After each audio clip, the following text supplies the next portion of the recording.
Bonjour à tous. En 48 heures, 3 grosses nouvelles provocations de l'Union européenne contre les paysans. En pleine révolte agricole en France, ça chauffe, salon de l'agriculture. Ça chauffe pour Macron comme on l'avait prévu et c'est en ébullition dans tout le pays, ça bloque dans plein d'autres pays de l'Union européenne, on en parle depuis des mois ici. Et voilà que l'Union européenne, Ursula von der Leyen en particulier, provoque sur des sujets essentiels, vous allez voir, très concrets, avec même des choses qu'on n'aurait même pas imaginé. Je vais vous expliquer, c'est hallucinant, c'est une provocation assumée. Je vais vous apprendre des choses très concrètes dans cette vidéo. Évidemment, qui veut aider l'agriculture française de qualité, reprendre en main la souveraineté agricole et alimentaire de notre pays, doit défendre le Frexit. C'est la seule et unique issue politique, avec un P majuscule, la seule et unique solution. Sortir de l'Union européenne, au plus vite. Et on se bat pour ça. Oui, on va le dire très fort. Nos élections européennes, le 9 juin, je suis candidat tête de liste. Et ça va être un axe très fort. Et il faut se mobiliser, s'inscrire sur la liste électorale, se mobiliser à tous à fond. Mais même bien avant cela, et ça fait des mois qu'on le fait, et après, évidemment. Car tout ne se joue pas simplement dans les urnes, vous le savez. Je vais vous expliquer toutes ces provocations, bien évidemment. N'hésitez pas à partager cette vidéo, à la relayer, pour cela à vous abonner à cette chaîne YouTube en cliquant sur le petit bouton s'abonner. Vous êtes nombreux à le faire en ce moment, c'est un petit clic en dessous, c'est gratuit. Oh, vous êtes abonné à la chaîne. Plus vous êtes abonné, plus les vidéos sont recommandées, plus de nouvelles personnes vont nous découvrir et devenir résistantes. C'est comme ça que ça marche. Réabonnez-vous aussi peut-être si YouTube vous a désabonné sans que vous le sachiez même, à vous de vérifier. Grand merci à vous pour cette aide. Dès qu'on est à 500 000 abonnés, événement historique, inédit, interactif en direct avec vous pour célébrer ça. Précipitons la chose. Alors, par ailleurs, il y a la grande pétition nationale contre le traité mondial sur les pandémies de l'OMS. Elle est en lien sous la vidéo en description pour la signer et la relayer. C'est très important. Il reste 15 semaines.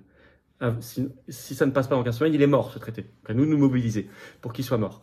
Et par ailleurs, le 29 février, jeudi prochain, je suis à Agen, réunion publique, Tour de France de la liberté européenne 2024.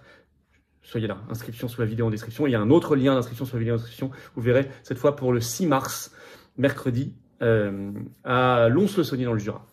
Réunion publique également. Soyez là, inscrivez-vous. On y va. Provocation incroyable d'Ursula von der Leyen contre les paysans en pleine révolte agricole et le jour même de l'ouverture du salon de l'agriculture, il n'est toujours pas ouvert à l'heure où j'enregistre, les paysans sont en train de gagner leur coup. 3 annonces provocatrices coup sur coup en 48 heures. 1. La poursuite de la concurrence déloyale agricole ukrainienne. Ça, c'est incroyable. Alors que c'est au cœur d'une des grandes revendications des paysans en France et dans d'autres pays. Parce que vous le savez, depuis mars 2022, par solidarité avec Zelensky, Ursula von der Leyen a supprimé tous les droits de douane sur les produits agricoles ukrainiens qui rentrent chez nous. Donc, or, ils sont produits beaucoup moins chers. Et en plus, dans des conditions pas terribles. Et vous allez voir, elle dit on continue. Information, La Tribune, ce 21 février, le titre « En pleine colère agricole, l'Union européenne maintient la levée des droits de douane pour les importations ukrainiennes ». Je vais vous lire le petit chapeau de l'article qui résume tout. C'est très court, écoutez bien. Les États membres de l'UE ont approuvé ce mercredi la reconduction à partir de juin de l'exemption des droits de douane pour les importations agricoles ukrainiennes, une annonce qui pourrait provoquer la colère des agriculteurs européens. Ben oui, donc ça serait appliqué à partir de juin prochain, vous l'avez entendu. Alors, leur culot incroyable, c'est de dire, mais attention, on va créer ce qu'ils appellent des freins d'urgence pour, je cite, stabiliser les importations aux valeurs moyennes importées en 2022 et 2023. Mais c'est justement au moment où ça a explosé.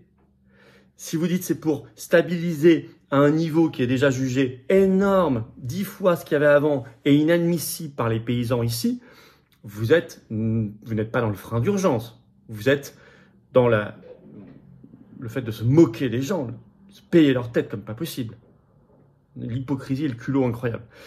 D'ailleurs, la vice-présidente de la Commission européenne, Margaritis Schinas, joue la provocation. Regardez ce qu'elle a déclaré ce 21 février. Je la cite. « Nous sommes sensibles aux inquiétudes, même si notre surveillance ne montre aucun impact négatif sur l'ensemble du marché européen. Nous sommes conscients d'effets plus localisés », a reconnu le vice-président de la Commission, Margaritis Schinas. Donc il dit « Notre surveillance sur ces importations ukrainiennes ne montre aucun impact négatif sur l'ensemble du marché européen. » C'est incroyable. Donc ça veut dire que les gens mentent en fait quand ils disent on a une concurrence déloyale. Parce que Pourtant, même la Tribune l'écrit, je cite, « Ces derniers jours, les tensions sont encore montées d'un cran. Les agriculteurs polonais bloquent de nombreux camions de marchandises ukrainiens à la frontière polonaise. » Et puis ils écrivent, les agriculteurs français aussi sont vent debout contre les poulets ukrainiens. Il faut savoir, précise la Tribune, qu'une exploitation agricole française, c'est en moyenne 40 000 volailles. Mais une exploitation ukrainienne, c'est 2 millions de têtes, 50 fois plus, comme une brésilienne d'ailleurs. Et actuellement à Rungis, le filet de poulet français se négocie à 7 € le kilo. Quand il est ukrainien, c'est seulement 3 €. Comment voulez-vous qu'il fonctionne ? Ça, c'est concret. Alors, deuxième provocation en 48 heures, la création d'un permis de conduire tracteur. C'est incroyable, le permis T, même plusieurs. Révélé par Euractiv ce 23 février, le titre « Une directive européenne propose de créer des permis tracteurs pour les agriculteurs européens ». Ce sera voté le 27 février au Parlement européen, donc c'est imminent. Alors, je précise Euractiv qu'en France, aucun permis spécifique n'est exigé pour conduire un véhicule agricole. Alors, il y aurait création de 8 permis T comme tracteur, selon la taille, la puissance du véhicule. Alors, on sait le coût financier d'un permis, hein. Ça coûte cher, des milliers d'euros, le temps qu'il faut, la complexité administrative. Et en plus, certains agriculteurs ont soulevé le problème. Pour les jeunes, par exemple, qui ont 16 ans, qui travaillent déjà dans les fermes, ils ne pourraient pas encore passer leur permis, mais ils ne pourraient plus non plus conduire les véhicules agricoles. Donc, il y a un vrai problème. Voilà. Ça, c'est une énorme, incroyable provocation. La troisième, c'est la Commission européenne qui nous pond une étude, là, en disant « Vive le libre-échange ». Alors que c'est aussi une des grandes revendications au cœur de la colère paysanne. Ça a été même rapporté par une dépêche AFP ce 22 février. Le titre « Bruxelles reconnaît que les accords commerciaux accentueraient la concurrence ». Mais surtout, cette publication, donc publiée ce 22 février par la Commission européenne, fait l'éloge des accords de libre-échange signés par l'Union européenne, puisque, je vous le rappelle, d'après les traités européens, c'est la Commission européenne qui a une compétence exclusive sur le commerce. Donc cette publication de la Commission européenne, publiée là maintenant, le 22 février, on se demande bien pourquoi, fait les louanges des accords de libre-échange et fait la liste de 10 accords en cours de négociation. Je vais vous les donner. On ne savait même pas tout, il n'y a pas que le Mercosur du tout. Mais vous allez voir, globalement, tout ça est très positif. Je vais vous citer un extrait de cette note de la Commission européenne. Le Centre commun de recherche souligne, le Centre commun de recherche appartient à la Commission européenne, que les 10 accords de libre-échange ouvriront de nouvelles perspectives commerciales pour d'autres filières, avec probablement un impact positif sur le secteur des produits laitiers, de la viande porcine, des aliments transformés et des boissons. En 2032, grâce à des relations commerciales préférentielles, la valeur des exportations du secteur agroalimentaire de l'Union européenne pourrait augmenter de 3,1 à 4,4 milliards d'euros dans le scénario ambitieux, précise le Centre commun de recherche de la Commission européenne. La valeur des importations serait parallèlement entre 3,1 et 4,1 milliards d'euros plus élevée. Cela entraînerait une hausse équilibrée des exportations et des importations, ainsi qu'une légère augmentation de la balance commerciale globale de l'Union européenne, selon le communiqué. C'est intéressant, c'est qu'il résonne en balance commerciale globale de l'Union européenne. Ce qui ne veut donc rien dire pour la France. Vous pouvez avoir au niveau des 27 un excédent, parce que certains en profiteront, mais un plus grand déficit français. Vous voyez ce que ça veut dire, raisonner en souveraineté européenne? C'est la vraie arnaque. Mais en tout cas, vous voyez ce qu'écrit la Commission européenne. Tout ça est formidable. Alors, elle nous annonce, oui, elle concède, oui, il y aura, je cite, une concurrence accrue pour certains secteurs sensibles, viande bovine, viande ovine, volaille, riz et sucre. Ben, ceux-là, ils se débrouilleront. Hein. Et actuellement, elle écrit, il y a 10 accords négociés ou récemment noués, donc avec l'Australie, je cite, Australie, Chili, Inde, Indonésie, Malaisie, Mexique, Nouvelle-Zélande, Philippines, Thaïlande et les pays du Mercosur, c'est-à-dire Brésil, Argentine, Uruguay, Paraguay. Il y en a 10. Et au même moment, on apprend que le groupe d'eurodéputés macronistes au Parlement européen, Renew Europe, tout ça, forcément en anglais, en anglo-américain, eh bien, eux, c'est Politico qui l'a révélé le 22 février, ils sont en train, en fait, de négocier l'accord Mercosur avec la Commission européenne, alors que Macron fait croire que c'est arrêté en France. Je vous cite Politico. Le vice-président de Renew, le groupe des macronistes au Parlement européen, Jordi Canas, a été à l'initiative d'une rencontre le 21 février entre la Commission européenne et des députés européens pour relancer cet accord de libre-échange Union européenne-Mercosur. Politico, 22 février. Vous avez le double discours, le double langage permanent? Il n'y a pas que les macronistes, vous savez. Il n'y a pas que les macronistes. Même des pseudo-oppositions, avec des guillemets, en France, font la même chose. Donc on est ici dans le registre, vous avez vu, Ukraine, libre-échange, permis tracteur, 3 en 48 heures, de provocation délibérée de l'Union européenne contre les paysans. Mais elle révèle là son vrai projet. Son vrai projet, c'est la destruction de notre agriculture. Pour la remplacer par des importations mondialisées, pour la remplacer par les insectes et les larves autorisés maintenant par les directives européennes, voire la viande de synthèse des laboratoires Bill Gates également autorisée.